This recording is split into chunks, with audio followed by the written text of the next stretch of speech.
They thought everything was still under control. March 22nd, 2025. The skies above the Red Sea were clear and calm. An American F-16 was out on a routine patrol. Nothing seemed out of the ordinary. Then, a sharp ping echoed. The pilot's display lit up red. Enemy radar had locked on. Moments later, missile warning alerts started going off in rapid succession. The command center shouted, "Evade! Evade now!" The pilot reacted instantly, yanking the control stick. The F-16 banked hard to the right. Flares burst from the rear, forming a wall of heat to confuse incoming missiles. In that split second, every defense system kicked into gear. Every second counted. The line between life and death had never been thinner. A sharp wave of heat tore through the air. From a hidden site deep in Houthi-controlled territory in Yemen, an infrared-guided Escalated missile was launched, fast, silent, and deadly. The American fighter jet dropped altitude instantly, engines roaring, but still below radar detection. From afar, an EA-18G Growler electronic warfare jet began jamming, flooding the air with electromagnetic waves like an invisible shield. Inside the control zone, a U.S. Navy E-2D Hawkeye had just taken position, its airborne radar scanning every movement in real time. The missile screamed toward its target, adjusting course mid-air, locking onto the jet's heat signature. 30 seconds to impact. Without waiting for orders, the pilot yanked the stick, pulling into a gut-wrenching 9G turn. The frame groaned. Every rivet seemed ready to tear loose. "Fox 3, defensive!" he shouted into the radio, firing an air-to-air interceptor. Flares burst behind him, throwing off the missile's guidance. Boom! An explosion lit up the sky. The threat was neutralized. The jet flew on. It had survived. This time, it had won. Now, the real question isn't how the Houthis got a missile that close. It's why they missed. This wasn't just an air skirmish, it was a deadly trap. That missile didn't show up by chance. The Red Sea had been heating up for weeks. Oil tankers were rerouting to avoid danger. U.S. destroyers were patrolling the waters non-stop. The Houthis were growing bolder, more reckless than ever. And this wasn't the first time they'd tried something this risky. Just a few days earlier, a U.S. MQ-9 Reaper drone had been shot down off the coast of Yemen, almost without time to react. The Houthi forces quickly claimed the kill on Telegram, posting shaky video footage of the flaming wreckage crashing into the sea like some kind of victory trophy. Even though the U.S. responded immediately, the incident only fueled the Houthis' confidence. And that's when they made a critical mistake, assuming that taking down a drone would be just as easy as taking down a fighter jet. The United States issued an urgent warning, quickly adjusting its carrier strike group formation and repositioning Aegis destroyers to bolster defenses. Even with Iranian support in technology and training, the Houthi forces pushed forward with confidence, unafraid of consequences. So when a U.S. F-16 entered their radar range, they didn't hesitate to fire. But the American fighter didn't just evade, it fought back hard. That F-16 wasn't just on a routine patrol. It was part of a massive ISR network, keeping constant watch over missile activity along Yemen's coastline. What the pilot didn't know, though, was that he had become the final target in a high-stakes bait-and-trap operation. One filled with danger, deception, and deadly precision. In recent weeks, the Pentagon has loosened combat engagement rules, allowing for much faster response times. Any unidentified radar signal is now treated as an immediate threat. Once a missile is launched, retaliation is automatic. No need to wait for orders.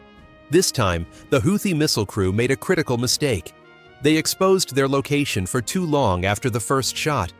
Aboard the USS Eisenhower, data streamed in non-stop, analyzed in real time and turned into precise targeting information. From heat signatures to flight trajectories and GPS coordinates, every detail was tracked with pinpoint accuracy. The counterstrike had already been launched, and the clock was ticking down. Flying at 28,000 feet, the F-16 continued racing westward, skimming the edge of Yemen's skies. The pilot had barely regained balance after the first evasive maneuver when the radar warning system lit up again. A new signal had appeared, coming from a different direction, with a different intensity. The first missile had missed, but it wasn't alone. This time the alerts came in rapid succession. Radar locks stacked one after another. overlapping, urgent. In his headset, the ALR-56M threat warning system blared. Danger, locked by SA-6. It was a Soviet-era surface-to-air missile, but the variant the Houthis were using had been upgraded by Iran. Smarter seeker heads, more mobile launchers. They weren't fast to set up, and they were even slower to pack up and move. But once they launched, they were deadly. And right now, the pilot knew he was being targeted. The pilot slammed the throttle into afterburner, one hand reaching over to activate the defensive countermeasures, ready to launch another burst of flares. Behind him, the exhaust nozzle flared bright against the night sky, creating a searing heat signature to lure the incoming missile off course. He called out over the radio, "Viper 3 is getting locked repeatedly. Multiple launch sources. Need immediate support." Up above, a Growler from VAQ-140 Squadron kicked into action, jamming enemy radars with a burst of electronic interference. Waves of electronic noise swept across the sky like an invisible smokescreen, buying the F-16 a few precious seconds to react. He dropped the nose of the jet, diving like a lightning bolt. The G-forces slammed into him, locking up his body, blood rushing to his head, vision starting to blur. But his grip on the stick stayed rock steady. Behind him, a new burst of flares lit up the sky, streaking like decoy fire to throw off the enemy's aim. He rolled the aircraft, pulling into a tight, high-speed turn, just in time. A Sea missile screamed past, missing by inches. Close enough to shake the jet with a shockwave, but not close enough to do damage. What the Houthi forces didn't realize was that they'd been under constant surveillance the entire time. From the sky, nearly 60,000 feet above, a U.S. Navy MQ-4C Triton drone had been quietly patrolling in a wide reconnaissance orbit. It wasn't armed, but that wasn't its purpose. Its mission was to watch, and it could see almost everything. Heat signatures from the ground, electronic emissions, and precise target coordinates were all gathered and relayed back to U.S. CENTCOM, and more importantly, to the Combat Information Center aboard the USS Dwight D. Eisenhower aircraft carrier. The entire engagement lasted less than 2 minutes, but fixing the aftermath would take much longer. As the pilot returned to a holding position over the Red Sea, 2 more aircraft quickly joined the area. A second F-16 from the 421st Fighter Squadron closed in to fly alongside, scanning for any remaining threats. Moments later, a message came through from command. Engagement confirmed. Target data locked. Hold current position. Strike forces en route. In other words, the counterattack had begun. But even before the airstrike teams could launch, the Navy had already made its move. Aboard a nearby Arleigh Burke-class destroyer, the Vertical Launch System, VLS, was activated. Inside, Tomahawk cruise missiles, known for their long range, pinpoint accuracy, and readiness to fire at a moment's notice. Less than 5 minutes after the threat was identified, the launch order came through. Target Alpha. Fire. The command was confirmed. 1 missile launched, then 2, 3, 4. Each Tomahawk roared into the night, engines glowing bright as they raced toward the Yemeni coastline. And that was only the beginning. Aboard the USS Truman, the operation moved into Phase 2. Pilots were given the go-ahead, weapons were fully loaded, and refueling procedures kicked off. The moment enemy missiles left their launchers, the response had already been set in motion. Even though the attack failed, the data collected was incredibly valuable, pinpointing the exact launch site and revealing their combat tactics. In modern warfare, that kind of intel is more than enough. The counterstrike didn't just happen, it was coordinated, multi-layered, and highly lethal. As the Tomahawks skimmed low over the sea, the air assault kicked off in a precise, deliberate sequence. First up was the E-2D Hawkeye, launched to secure airspace and monitor signals. Then came 2 EA-18G Growlers, tasked with jamming enemy radar and communications. Finally, the main strike force. 4 FA-18 Super Hornets loaded with GBU-38 JDAMs and AGM-88 HARM missiles. Targets were divided into 3 priorities. The missile launch site took top billing, followed by a suspected command station and a mobile radar vehicle. Each jet roared off the carrier deck, fully armed, engines screaming as they raced toward their marks. The Growlers blanketed the area in wide-spectrum jamming, throwing enemy frequencies into chaos. The Houthi forces may not have even known they were being hunted until the first explosion lit up the sea. A Tomahawk hit its mark first, wiping out the radar truck and blowing the launcher sky high. Next, the Hornet dropped its bombs from an altitude of 25,000 feet. The JDAMs fell silently, hitting their targets one after another with deadly precision. Secondary explosions confirmed the presence of hidden munitions, fuel, or missile stockpiles nearby. Finally, a HARM missile locked onto a radar signal coming from a mountain site and struck just as smoke engulfed the entire area.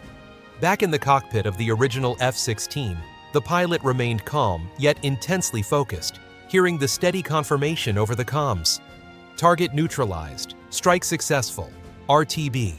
Above the Red Sea, silence returned, but it was earned through fire and precision.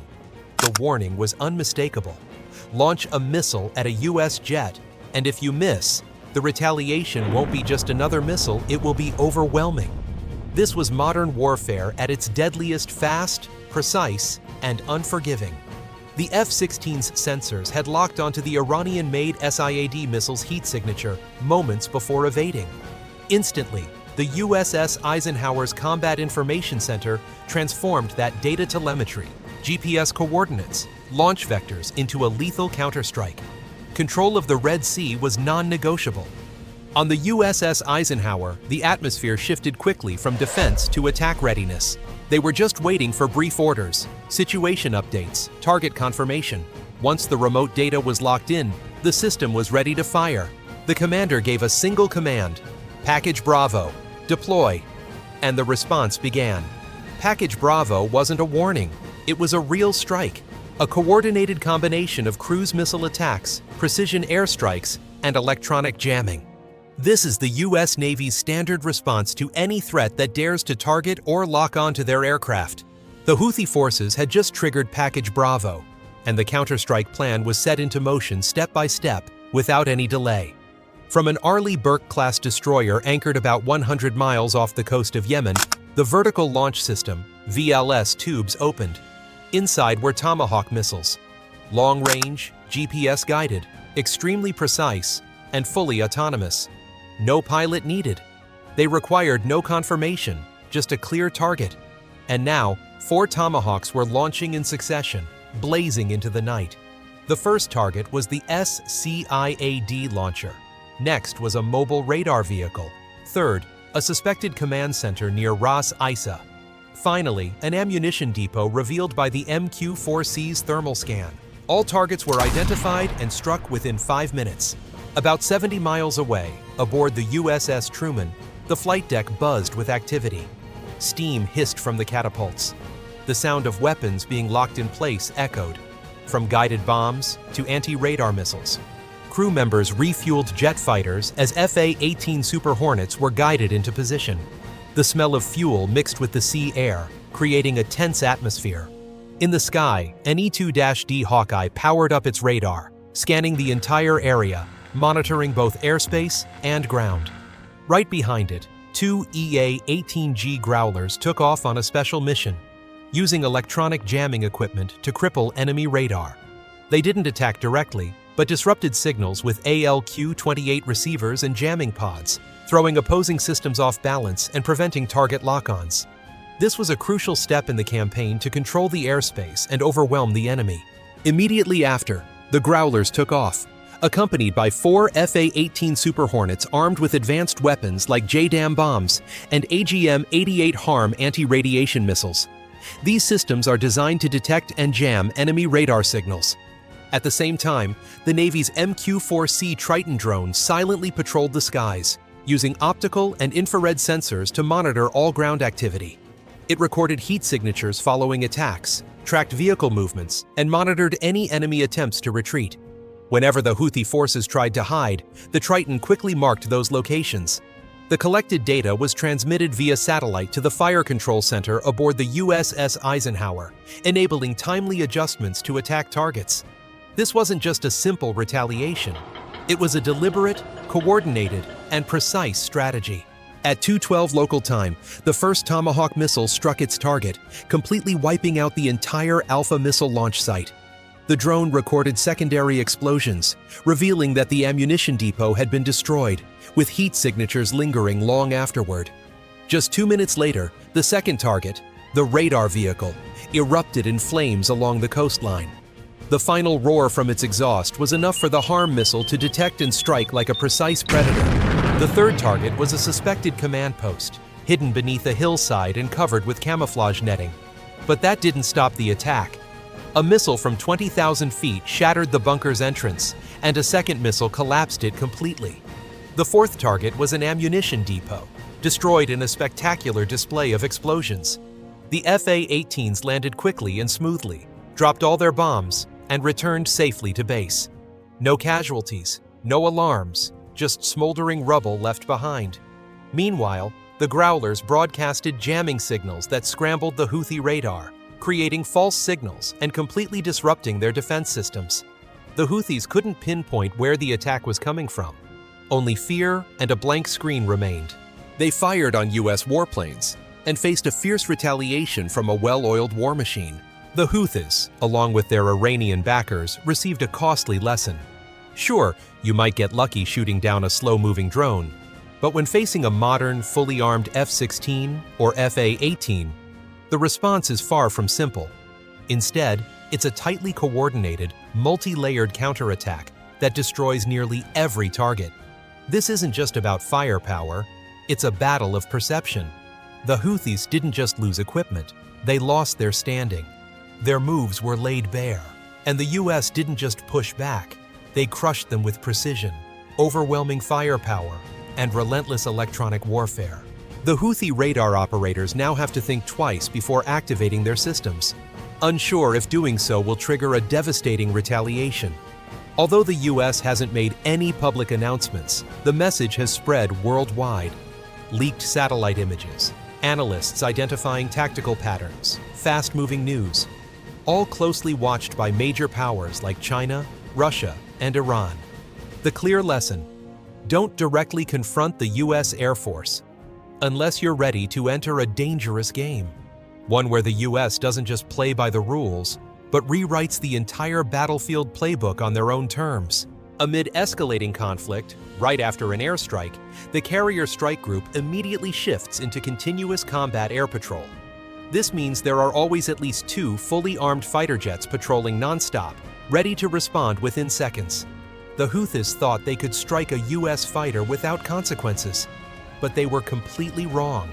They didn't just lose a missile, they lost a crucial part of their tactical strategy, valuable assets, and most importantly, the initiative.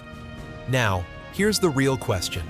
Would you have stopped after neutralizing the launcher, or pushed harder, wiping out every radar site along the coast, some dozen fixed and mobile units feeding Iranian-backed targets? Think strategically. Weigh the risk of escalation. Drop your thoughts below. We read everyone. And if this video gave you chills, or deepened your respect for modern warfare's brutal precision, hit like, subscribe, and ring the bell to stay locked in before the next strike hits the headlines.